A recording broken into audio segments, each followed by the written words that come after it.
The Commanders practice for the troops. We know that some starters are going to play Saturday, and it's a capital crossover here on your 25 August Daily Commanders update. Let's go.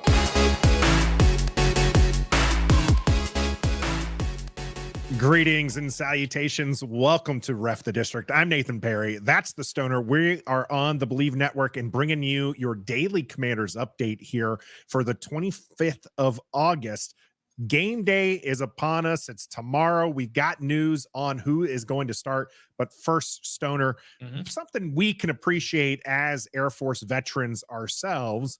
The Commanders found themselves at Joint Base Andrews to practice for the troops here. Matthew Paris has a picture. This is something I think is always kind of special. I wish I could have. I was never actually stationed at Andrews, just kind of around it. So I always missed these, but it was nice to know that they had these going on. And, you know, this is an awesome opportunity for our service members, primarily airmen down there in Andrews, by the way. Shout out to our Air Force members there. But for them to get kind of up and close, this is probably one of the better things I know that the Washington Commanders do. What do you think of kind of these military tie-ins that they like to do? Yeah, it's pretty cool that they keep that connection to the military. I mean, this is the second largest military community in the country behind San Diego, maybe third largest. Norfolk's pretty big, but you have all kinds of military members here. You know the tie that Ron Rivera has to members of the military. He loves that connection. I mean, we're called the Commanders, and that was heavily influenced by the military. So I think it's pretty cool that they do that. Ron loves this kind of thing, going out and talking to airmen and sailors and everybody who comes out there. And I think it's just cool also that just regular folk who are just stationed at Andrews, who are doing their thing, then all of a sudden they get to be up close with Chase Young, with Sam Howell, and guys like that. And of course, Coach Rivera. And as you saw in that photo, the wife of the new owner for the Commanders, and she spoke for. It's pretty cool. I like that they do that, and I hope they continue to do it. Yeah, well, it's just good all the way around, and it's just a nice walkthrough for the Commanders as they prep for the final preseason game. And we do have news on that. John Keim reporting that Ron Rivera is naming a few select starters to play on Saturday. Only offense starters. So this will be the second game in a row. A chunk of your defensive starters are not going to see time on the field. A little concerning, Stoner, on that part for me, as this defense tends to be slow right out the gate. It takes them a few games to get in there. But again, through John Keim, it's probably going to be the interior offensive line. Nick Gates earlier mentioning how that group needs reps. Also, surprisingly, Jacoby Brissett is going to get a quarter and a half of play. Yep. What do you make of Jacoby and some of the offensive starting line getting this time against Cincinnati? Kind of the way I look at it is that somebody's got to play. So you got to get 90 players. Well, that's true. They do have plenty to choose from. But if you have guys who need the reps, and we know Saadhiq Charles, who missed plenty of practice at the beginning of training camp, he needs the reps. And Nick Gates, he's just one of those guys who you could put him on Mars and give him $0. He's going to play ball. He's a ball, he's a football player. So he wants to be out there and he wants to continue to develop and get all those reps that you talked about. Sam Cosmi over there at right guard, he grew up as a tackle. So he's basically learning a new position. So it's kind of those guys who need that experience. Does Jonathan Allen and Deron Payne and Montez and Chase and do they need all this reps? Yeah, probably not, right? So, no. But it's good that they're going to be out there. And as John Keim said in that tweet there, is that Jacoby has been working with the ones quite a bit this week just for those reps, just to continue to practice and get that chemistry, because you never know if these guys are going to be playing with Jacoby for whatever reason. So reps is the best thing to ever happen in any sport as you get prepared for the real games. Yeah, that's real practice time. And offensive line is definitely one of those position groups. They need to work as a unit. And the more time they get familiar with each other, the better they are going to be at protecting the QB, and we all know we want Sam Howell upright for the entirety of the season. So yeah, I'm good with getting him in there. I think that we already saw that we have capable backups at tackle with Cornelius Lucas and Travis Scott. They're not Travis Scott. Trent Scott. Trent Scott. Travis Scott is an Scott was on entire other person there. Trent Scott. I think we're both held down the tackle spots last week. I'm happy to get them some reps as well, because that's kind of important. Get our starter some rest there as well. So it'll be good. Interesting. We do have a game preview that our listeners are going to want to tune into tomorrow before the game. Before you get to that Cincinnati game, make sure you tune into that here on Ref the District. Moving along, though, Stoner, there is more to this, and part of that is, I mentioned Jacoby Brissett playing a quarter and a half. He did not look good, at all in the second game there against Baltimore. How much of that played into him having to play against Cincinnati? Oh, I think it probably for Jacoby himself, not so much for the coaching staff. I think Jacoby was probably disappointed in his play, and he wanted to get some more time out there. Jacoby is a darn good quarterback. He's a good teammate, and he wants to be completely prepared going into the season. And you know, we talked about it when Sam was officially named the starter. He wasn't happy.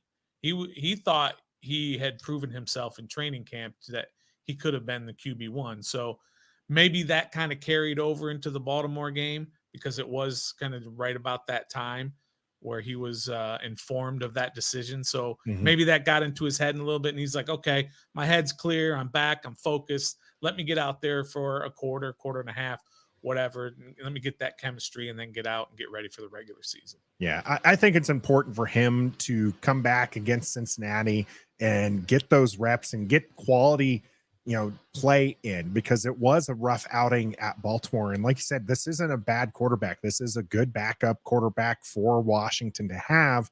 And you want him to feel comfortable going into the regular season, because if he's called upon, that's going to be a live game situation, and you don't want him to be struggling at that point. So absolutely good for him to get those reps and be a real professional for Washington.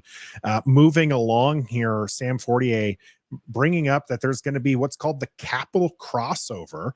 This is between the Washington Commanders and the Washington Nationals, who are on fire, by the way. Love to see that. But they jointly announced a promotion that includes Josh Harris throwing out the first pitch at Nats Park on September 21st. Again, the promo is called Capital Crossover. It will include honoring Nationals at the Commanders and Bears in Week 5. So first question I have for you, Stoner. Did Dan Snyder ever throw out a pitch for the Nationals? Nope. Never did. No, I don't know if he was never asked or he never wanted to. But nope, he never did. It's important to note that the Nationals weren't here when he first took over the team. So he had a few years of questionable business practices by the time the Nationals came to town. So they're probably part reason. And then as time went on, that went there. And yes, by the way, for those listening, I have to put one in for the dollar, the jar. Oh, that's right. You said his name. I did. I think you got about $4 in there now. I think you have about 6, but that we're not counting. It's not a competition. Moving along from Josh Harris doing this part, which I think is great. One of the things that I've loved seeing is the social media teams connect. I like that I love seeing when the Commanders players go to a Capitals game. I love when we see, the Nationals hook up with the Commanders and do all this other stuff. It makes the community, the sports community, even tighter than it already is. So these are some great things. Do you think, who do you think is going to be honored, the Nationals that will be honored at the Commanders Bears game in Week 5? Well, here's the crazy thing, in that we know the Nationals won the World Series in 2019. They never really got to celebrate that following year, or to do things like this to celebrate them as champions, because, the whole world shut down with COVID and all that. And so this is an opportunity to celebrate the championship, or to celebrate this new partnership, all of that. There's not many guys left from that team, especially with Strasburg retiring. I'm trying to think off the top of my head. Patrick Corbin, Can you name anybody else that was on that team that's still there? I mean, other than Davey Yeah. and Mike Rizzo. Yeah, But I think lots of that's it. turnover. Yeah, lots of turnover. So it'll Yeah. be good to see who that they pick. By the way, national game, that's a Thursday night football game against the Bears that they're going to bring in. So it should be a good nighttime crowd. Yep. Some excitement there in October for baseball. Maybe the Nationals are still playing by then. We'll see. Fingers crossed. Yeah, right. If they are playing, Stoner. Little side note, since we're talking about the Nationals here, Washington is going to keep Mike Rizzo, general manager Mike Rizzo, in Washington. Big He won a World Series.